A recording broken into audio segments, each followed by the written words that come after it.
Fala pessoal, você está no canal Craquete sobre críticas de filmes e hoje nós estamos com um filmaço, um ícone da imprensa nacional brasileira.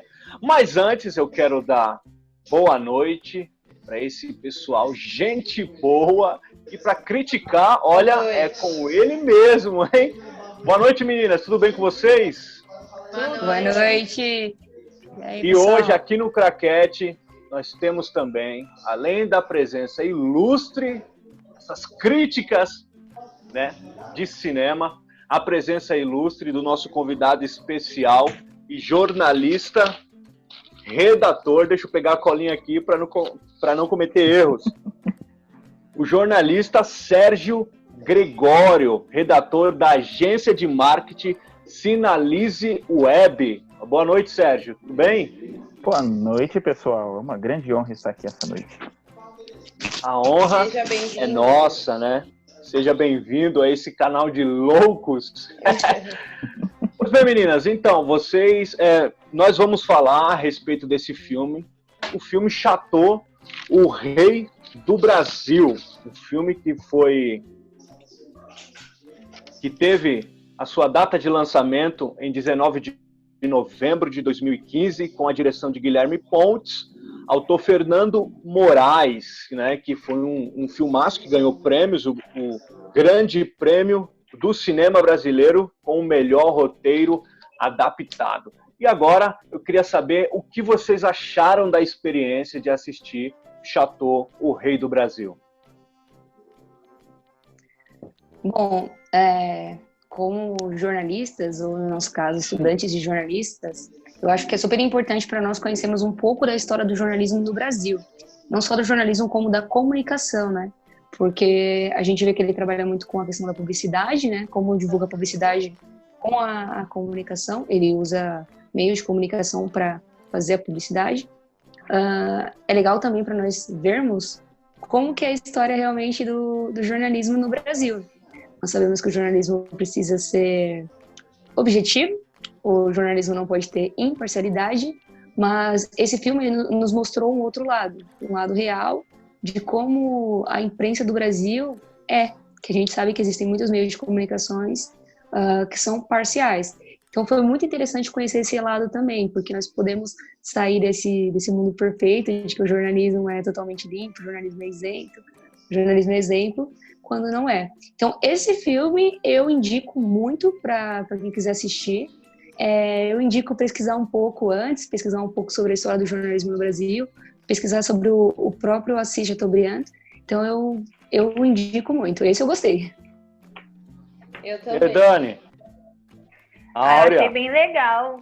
Bem, assim, o jeito dele, né? Um jornalista bem desaforado, vamos dizer, porque ele chega como trabalhando de uma profissão que não tem nada a ver com jornal e ele pede emprego, já chega falando para ela que anúncio produz o dinheiro que vai pagar quem fez a notícia, né? Eu acho bem bacana, assim, um filme que eu acho que todo jornalista tinha que assistir, muito bom. Então, eu também tive essa visão do filme ser muito legal. Eu já tinha ouvido falar do Assis Chateaubriand, né, na aula da Raquel. E eu cresci uma curiosidade, né, de saber, e quando ela indicou, na verdade ela indicou o livro primeiro, né, que infelizmente ainda não tive a oportunidade de ler, mas o filme foi bem interessante, e apesar dele ser uma figura, assim, bem nem aí, tipo, com opinião alheia e tal, ele trouxe, querendo ou não, uma coisa que é muito importante pra gente hoje na área da comunicação, né, que é a televisão. E eu tô louca para ouvir esse debate da pessoa que já leu o livro e já assistiu o filme para mim saber a diferença, se é igual, se não é, se tem algumas coisas que ficou faltando no filme. Então eu vou passar a palavra para o Sérgio para ele falar para a gente um pouquinho. Então, né, eu gosto muito mais de cinema do que de literatura, mas eu posso adiantar aqui que esse tipo de filme é muito comum no Brasil. A gente tem esse filme biográfico, né? Ele pega grandes figuras conhecidas do Brasil e você faz um filme sobre isso, isso é muito comum. Só que normalmente esses filmes eles contam a história do começo, né? Passa da infância da pessoa até chegar normalmente quando a pessoa morreu já. O filme do Chateau é bem diferente, né? Ele tem ele é montado de forma... Começa dele morrendo. Na verdade, começa com ele vestido de índio comendo carne humana, que é uma coisa que eu esperava isso do filme, porque no livro ele dizia, né? O livro conta muito detalhe. E ele dizia: qualquer obra que fizerem de mim no futuro tem que começar comigo como índio. Ele cita isso no livro. Eu falei: será que vai ter isso no filme? Toma, ele é índio comendo carne de gente. E é interessante isso, só que normalmente esse tipo de biografia, como eu disse, ela conta a ordem, não necessariamente a ordem cronológica, mas conta a história todinha. Então ela é interessante para você conhecer aquela personalidade. O filme do Chateau, não. Ele é para quem já conhece essa personalidade. Então, assim, se você nunca ouviu falar de assistir Chateaubriand e for ver o filme, você não vai entender nada. Nada, você fica boiando, você fica perdido. Eu conheci muito o Chateau na faculdade e depois quando eu li o livro, e aí eu passei pro filme. E mesmo assim eu fiquei meio boiando. Eu falei: nossa, eu não lembrava disso e tal. Mas você tem que ter um conhecimento, uma bagagem um pouquinho maior sobre o assunto. Não diria necessariamente ler o livro. O livro é obrigatório, sim, mas não é que tem que ler o livro para entender o filme. Mas se você entender um pouco da história, principalmente do envolvimento dele na política, né, um envolvimento não direto, né, ele não foi político, né, mas ele teve um envolvimento muito grande na política, e essa é a parte mais confusa do filme. Mas ainda assim é um filme muito bom, e acho que o livro é a obrigação. O filme já é um pouco mais opcional, mas eu indicaria para qualquer estudante de comunicação, né? Como a moça disse, não só jornalista. Eu acho que comunicação como um todo é o grande ícone da comunicação da história do Brasil, né? Eu tenho uma pergunta para fazer. Opa! Você lendo o livro, você acha que ficou mais amplo e mais limpo para você entender o filme? Porque, assim, eu vou confessar que eu tive que assistir 2 vezes para entender algumas coisas. No começo, eu falei: meu Deus, mas ele não estava morrendo? O que está acontecendo? Aí depois eu entendi que são alucinações que ele tem no decorrer do filme que remete ao que ele já tinha passado e etc. Mas o livro, ele deixa mais claro para você que assistiu o filme depois? Então, o livro ele começa com ele falando sobre os povos indígenas, né? Falando sobre esse envolvimento, e depois ele parte para uma ordem cronológica dos acontecimentos, entendeu? Então não tem essa viajada. Isso, aquela coisa do filme dele ter o julgamento, né? Ele morreu e então ele está sendo julgado. E o julgamento dele é feito em forma de programa de auditório. Isso não tem no livro. E é sensacional. É isso que eu queria saber. Sensacional no filme. Aquilo ali eu achei muito bom. E no livro é uma coisa um pouquinho mais... Com mais serenidade. Espera. Isso, é a história dele. Mais biográfica, né? É mais tradicional, entende? E muito, muito, muito mais detalhado. O livro é enorme. É muito grande e normalmente eu não gosto de filmes muito longos. Desnecessariamente longos, aliás, né? Mas esse filme cabia pelo menos uns 30, 40 minutos de filme a mais, porque uma das coisas que eu não gostei do filme, acho que o que eu menos gostei do filme é que ele é muito apressado. Ele só tem 1h45. Eu acabei de ver o filme, né? E é pouco. Devia se estender um pouquinho mais para contar a história um pouquinho com mais calma, entende? Aliás, eu acho que não precisaria nem sequer contar uma história, porque dá para você fazer uma biografia desse jeito, como o filme Jobs, acho que é do cineasta do Quem Quer Ser o Milionário, Danny Boyle. Filme que não conta a história do Steve Jobs, ele só conta acontecimentos aleatórios da vida do Steve Jobs. Então um dia ele tá conversando com uma pessoa, depois pula, ele tá com outra pessoa. Se o filme seguisse, o filme do Chateau fosse desse jeito, eu acho que seria um pouquinho melhor. Mas como esse filme ele demorou muito tempo para ser lançado, então é bem possível que muita coisa tenha se perdido. E ele começou a ser produzido, eu não sei em que ano. Se eu não me engano, foi em 1999, foi o ano que começou a ser produzido. Aí depois teve mais algumas filmagens, acho que em 2004. E depois ele foi finalizado, mas também porque tinha muita polêmica envolvido e tinha Censura. censura E e outra etc. coisa, o que eu li é que o filme ele estourou muito orçamento. Ele é um filme muito caro, é um filme muito vistoso. Eu gosto disso. É difícil ter isso no cinema nacional. É um filme, você vê muito figurino, você vê carros e mais carros de outra época, entendeu? E não é uma coisa muito comum hoje em dia, né? Quem dirá 99, quando estavam produzindo o filme. Então, Verdade. e jeito de filmar a decoração de cenário, aquelas TVs antigas. Esse filme deve ter dado muito trabalho e muito caro. Então, é o tipo de obra que estoura orçamento muito fácil. Voltando nisso que você falou, para mim uma das melhores coisas no filme que a gente não pode assim deixar de citar é o elenco. É um grande elenco, Esse é um elenco grande elenco. sensacional. Quando eu tava lendo a sinopse do livro, eu falei assim, do filme, perdão. Quando eu estava lendo a sinopse do filme, eu falei, nossa, mesmo que o filme seja chato, só com esse elenco ele já é maravilhoso. Nós temos Marco Rica, Paulo Betti, Andréia Beltrão, Leandra Leal, que particularmente é uma atriz que eu adoro, Letícia Sabatella, Gabriel Braga Nunes, Eliana Giardini, Zezé Polessa, entre outros. Então é um grande elenco. E então tinha sim, o filme ele foi atores que eram novinhos ainda, né? Isso, e pra você ter noção, tipo, de que realmente foi gravado bem antes, né? Eu não me recordo quem do elenco, E não sei se é do elenco ou se é da produção do caracterização filme, que morreu. Que já tava, nem chegou a ver a estreia do filme, já tinha morrido faz tempo já. Teve Eu não lembro quem. É um ator? Tadinho, né? Eu vou olhar aqui pra passar pra vocês. Inclusive o diretor do filme, né? Não sei se vocês viram quem é o diretor do filme. Ele é um ator também, é o Guilherme Fontes. É o Guilherme Fontes. É, Guilherme Fontes. Guilherme Fontes. Ele atua nesse filme? É, uma coisa que eu também queria elogiar, diretor do filme. que eu gostei muito... Sim. Não, ele é o diretor. Sim, mas uma coisa que eu queria muito elogiar ator, também foi a caracterização.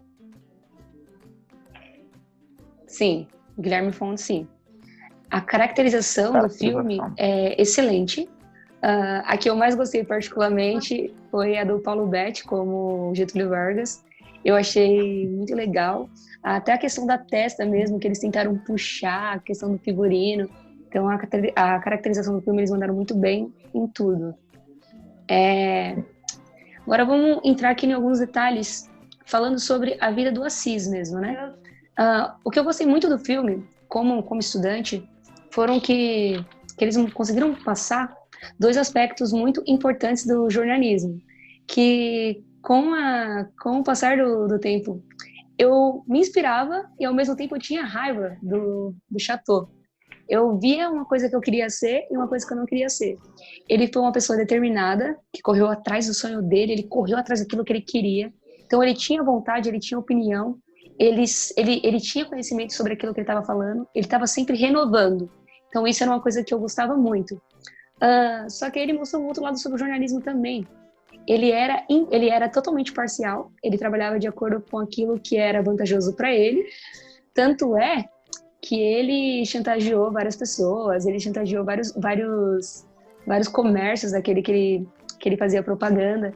Então ele foi um danado, né? Ele foi assim, muito safado, ele era totalmente parcial naquilo que ele queria passar. Ele usava isso ao seu favor. Então ele mostrou um lado do jornalismo ruim, que é bom pra gente conhecer, que é aquilo que a gente não pode fazer. Ele produzia, ele comunicava aquilo que era de ganho dele. Então isso foi uma coisa muito ruim que o Assis fez e que a gente aprendeu a não fazer. Qual a sua opinião sobre isso, Sérgio? Eu acho muito curioso lembrar dessa questão de polêmicas, né? Por exemplo, ele foi a pessoa responsável por trazer a televisão para o Brasil. Isso é algo muito importante. Nossa, o que seria da profissão se não fosse a televisão? E a televisão já chegou muito tarde, foi nos anos 50. E esse tempo já era uma coisa muito comum nos Estados Unidos. E ele trouxe ilegalmente. Ele trouxe por carregamento de era para ser geladeira, era a televisão.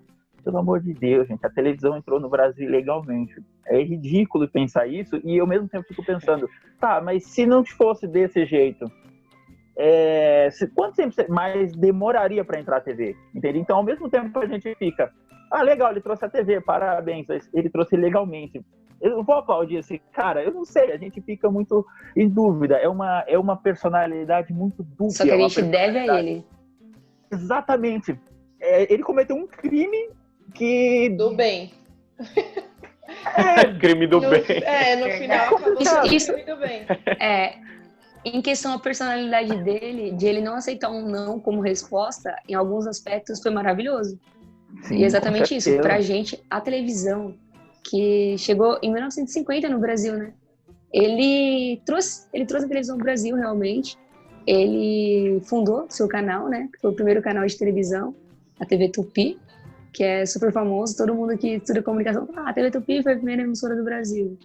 Então, ele não aceitou o não como resposta. É uma das principais características dele e que, para nós, foi ganhos, né? Foram muitos ganhos graças a isso. Foi completamente legal. E aí... Pessoal, eu ia até mencionar legal, isso da geladeira, porque eu acho que eles deviam mostrar mais no filme, né? Como que a televisão chegou aqui no Brasil. Porque eles só mostram ela vindo na caixa de geladeira, mas não mostra a forma, se foi legal, se não foi. Acho que nessa parte ficou um pouco confuso, né? Não sei se no livro é dessa forma, se eles explicam em detalhes. Então, no livro, um dos momentos que eu acho mais interessantes do livro é quando ele vê a televisão pela primeira vez. Porque no filme já chega ele falando sobre televisão. Mas no livro ele fala dos Estados Unidos, ele se reúne com o pessoal da comunicação de lá e mostra uma televisão para ele. E no filme eles fazem uma referência a esse momento e nas partes do julgamento, que vem o bispo e joga água para abençoar e pega fogo tudo. Isso é uma coisa que aconteceu. E no livro é detalhado isso, é descrito isso. E é uma coisa que seria mais legal, ao invés de só uma referência, ter mostrado essa cena da primeira transmissão de TV que aconteceria, que chegou o bispo, jogou água, ele xingou o bispo, que era nome, que a TV era muito cara. E, aliás, ele jogou na câmera, né, que ia transmitir. E é o tipo de coisa que acabou ficando de fora no filme, acabou sendo muito corrido, né, como eu disse, é muito, muito corrido, uma história muito longa, com muita coisa que aconteceu e que virou um filme de 1h45. Mas essa questão da televisão, para mim, é sensacional. Se for um momento do Chateau, para mim, é esse. Entendeu? Ele é muito mais do que a televisão, mas a ideia é só imaginar que a televisão chegou do Brasil ilegalmente. Isso não sai da minha cabeça, gente. Isso é um absurdo. Mas é irônico, é muito irônico. É legal, né? Então, é legal. Pessoal, saber, assim, eu vi vocês falando triste, aí, ao mesmo até... tempo, saber que a comunicação sofreu tanto, mas é legal. Uhum. E muitas coisas no Brasil, assim, se iniciaram dessa forma, meio, né? Ilegalmente, né? Então, é um negócio que o Shaidilane até tocou no assunto aí, sobre parcialidade, né? Eu queria jogar uma pimenta aqui nesse debate.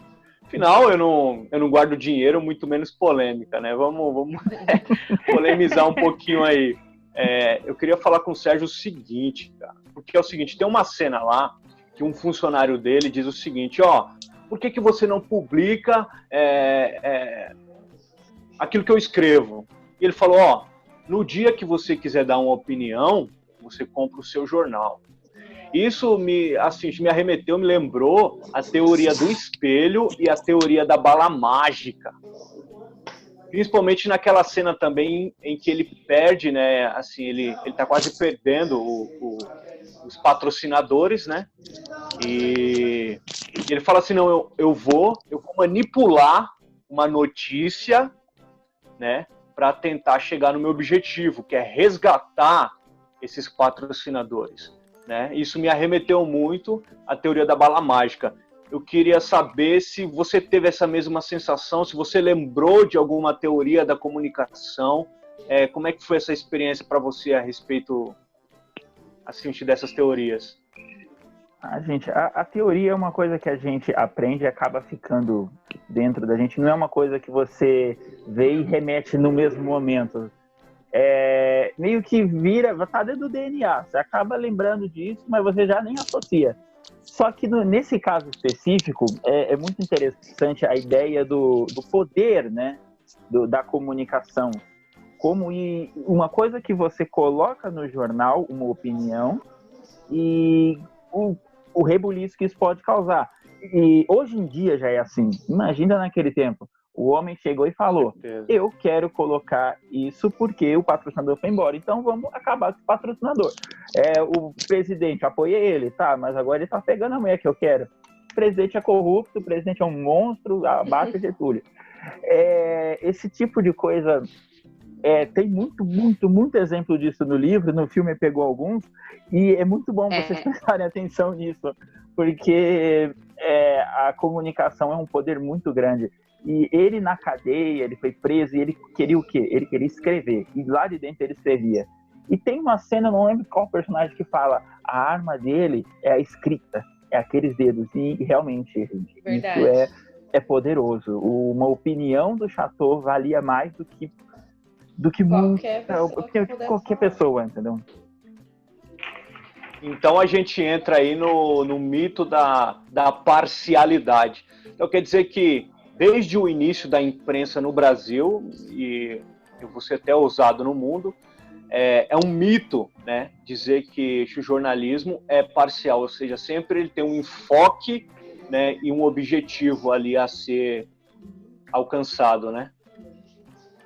Sim, é complicado isso. A teoria do espelho, a gente sabe que ela é só uma teoria. É verdade. Exatamente. Até a gente sempre tende mais para um lado do que para o outro, querendo. Foi falado, né, no filme. Se você quer publicar, você compra o seu jornal. Você tem no seu jornal, você tem sua opinião, mas aí você tem que aguentar as consequências também para segurar aquilo que você defende.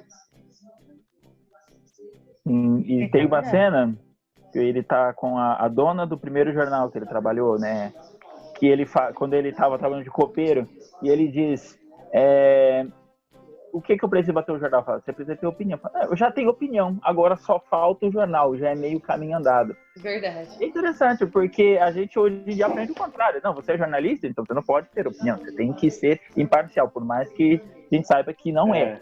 Mas, ao mesmo tempo, a gente sabe os grandes veículos de comunicação atual, a gente sabe, principalmente político, onde eles estão posicionados. Só que a gente percebe que eles não deixam isso tão escancarado assim. Eles estão dando a notícia, eles estão dando uma notícia de uma forma que é interessante para aquele veículo, mas ele não deixa isso tão escancarado, porque o que ele está contando não é mentira. Eu já fiz essa comparação de pegar dois grandes veículos de comunicação, dois telejornais, dando a mesma notícia, com posicionamento completamente oposto. A impressão que a gente tem é muito diferente um do outro, só que nenhum deles está mentindo. Verdade. É aí que está a imparcialidade, entendeu? O que o Chateau fazia era mentir. Hoje em dia a gente não mente. O jornalista não mente. Mas ele conta a verdade do jeito dele, digamos assim. Exatamente. É o que a gente tem aprendido. Depois que a gente começa a fazer faculdade de jornalismo, a gente começa a ter visão diferente, né? Porque até então a gente não costuma comparar a mesma notícia em veículos diferentes. A gente foca naquele canal, naquele certo canal e pega a verdade deles pra gente e pronto, acabou. Entendeu? Hoje em dia a gente já tem uma visão diferente. Não, peraí, eu vi aqui nesse canal, mas eu vou ver como que é no outro. E eu vou ver qual verdade que eu vou querer trazer pra mim. Sim, a gente tem essa oportunidade, né? Existe uma teoria, que é a teoria do agendamento, que é quando a comunicação, ela prevê aquilo que ela quer que nós acreditamos, aquilo que ela quer que nós façamos, que nós como sociedade façamos, né? A gente vê muito isso hoje nos veículos de comunicação. Então, tem até um exemplo, né? Escolha o seu candidato, né? Se a imprensa escolher o candidato dela, tá feito. É aquele candidato que vai vencer a eleição. Tanto é que um dos maiores motivos, né, do Getúlio Vargas ter conseguido se eleger e tudo mais, foi o Assis Chateaubriand, porque ele fez a maior parte da campanha do Getúlio Vargas. Depois, eles fizeram a campanha, o Getúlio Vargas se mostrou um ditador, e quando ele viu que Getúlio Vargas tinha uns aspectos que ele não concordava, ele tentou derrubar o Getúlio Vargas. Tanto é que muito tempo do filme é essa rixa entre os dois. Então a comunicação ela tem esse poder também. Ela manipula a sociedade, a gente sabe. Seria bom se fosse só em aspectos positivos, mas ela faz ela nos faz acreditar naquilo que ela quer, aquilo que é conveniente. Infelizmente, até hoje, isso acontece. É verdade. Quer fazer um comentário sobre nessa isso, parte Sérgio, pessoal? Nessa parte que você comentou do Getúlio Vargas, né? Ou você é a favor do governo, ou você vai contra ele. Você vê que o Chateau ficou um bom tempo preso, né? Porque ele foi contra o Getúlio Vargas e ele só saiu quando ele aceitou, tipo, meio que ficar do lado dele, né? Enquanto ele não fez isso, ele não saiu da cadeia. Tipo, era bem... Isso que acontecia no... Pode falar. A gente vê o poder Agora voltando... o poder da comunicação na política, entendeu? Por mais que tenha a imparcialidade, a gente está construindo, a gente está passando a notícia e a gente está mostrando o espelho do mundo, né? Só que aí que tá, o veículo de comunicação pode construir e pode destruir, do mesmo jeito que o Chateau fez. É claro que naquele tempo as coisas eram bem diferentes, né? Era mais explícito, então o político não gostou da opinião, manda prender. Hoje em dia ninguém vai fazer isso desse jeito, né? Talvez façam de uma forma um pouquinho menos na cara, entende? Eu acho que hoje todo mundo, assim, hoje tem voz, né? E eu acho que assim, assim, acho que todo mundo tem voz, mas ao mesmo tempo que todo mundo tem voz, a internet deu a voz àquelas pessoas que, ao invés de buscar conhecimento, ela vê uma informação e ela pensa que já é mestre e já quer ensinar. E fica essa aglomerado de informações, de ideias, né, bombardeando aí, assim que até a professora fala. Tenham cuidado com fake news, com sites que falam que é isso e é aquilo, mas não tem uma fonte. Então, assim, eu acho que a internet veio para somar, né? Veio para somar, para dar voz a muita gente. Só que essa questão da verdade ficou muito relativa. É aquilo que o Sérgio estava comentando. Eu falo a verdade, mas a verdade do meu jeito. Ou seja, tem a minha verdade, tem a verdade do Sérgio, tem a verdade da Dani e tem a verdade absoluta, né? Que a gente não sabe qual que é no exato momento. Mas ali, assim, porque cada um tem uma versão, né? Tem um enfoque para cada notícia. Então isso é interessante, mas ao mesmo tempo assustador, né? A internet é o Chateaubriand da atualidade. Boa, exatamente. Exatamente. A carreira dele começou a bombar no final dos anos 30 e durou até os anos 60, quando a trombose destruiu tudo. E ainda assim, né, com muita dificuldade, ele continuou escrevendo enquanto deu. Nesse tempo, ele fundou, né, ele foi dono dos Diários Associados, ele trouxe a televisão para o Brasil, ele criou a primeira emissora de televisão, que foi a Tupi, ele criou uma emissora de rádio, que foi a Tupi também, ele criou o Museu de Arte Moderna de São Paulo, o MASP, ele fez muitas coisas, ele foi um dos principais responsáveis pelo sucesso da revista O Cruzeiro. Então, tudo aquilo que foi pioneiro no Brasil em comunicação tem um dedinho do Chateau. Então isso é muito importante. Eu queria que o Sérgio fizesse um comentário aí sobre isso. Hoje em dia a gente vive muito aversão a ele.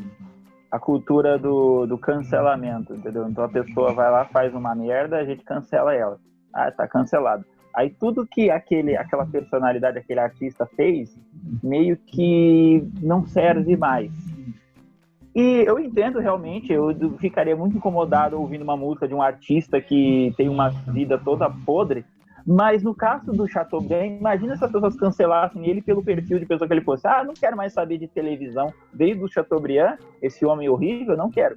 E realmente, é o tipo de pessoa que a gente tem que separar o trabalho da vida pessoal, porque o trabalho dele alcançou um nível de grandeza muito grande. Ele construiu um império e esse império influenciou tudo que a gente tem de comunicação hoje no Brasil. Mas ele era uma pessoa desprezível, entendeu? Então a gente tem que aprender a diferenciar a obra do artista, entende? Isso é muito importante. É o tipo de pessoa que eu não convidaria para um jantar, mas é uma pessoa que eu admiro pelo trabalho dele E é isso, a influência dele vai continuar aqui e espero que seja só a influência do trabalho dele e a vida pessoal dele seja no máximo uma curiosidade, não uma influência, pelo amor de Deus. É isso aí, pessoal. Deixa a parte, né? Então a gente vai finalizando esse vídeo aí. Agradecer mais uma vez a presença das meninas aí, assistam das o filme. Críticas. Assistam o filme, Chateau, o Rei do Deixe seu Brasil. like. Agradecer aí em especial a presença do jornalista Sérgio Gregório, que nos deu a honra aí dos seus comentários. E para você, amantes da telona, logo mais, acredito eu, teremos mais críticas aí. Então, como as meninas falaram, dá o like, aciona o sino e fica de olho nas notificações, beleza? Porque aqui no Craquete, o seu filme vira crítica. Valeu, gente. Ó,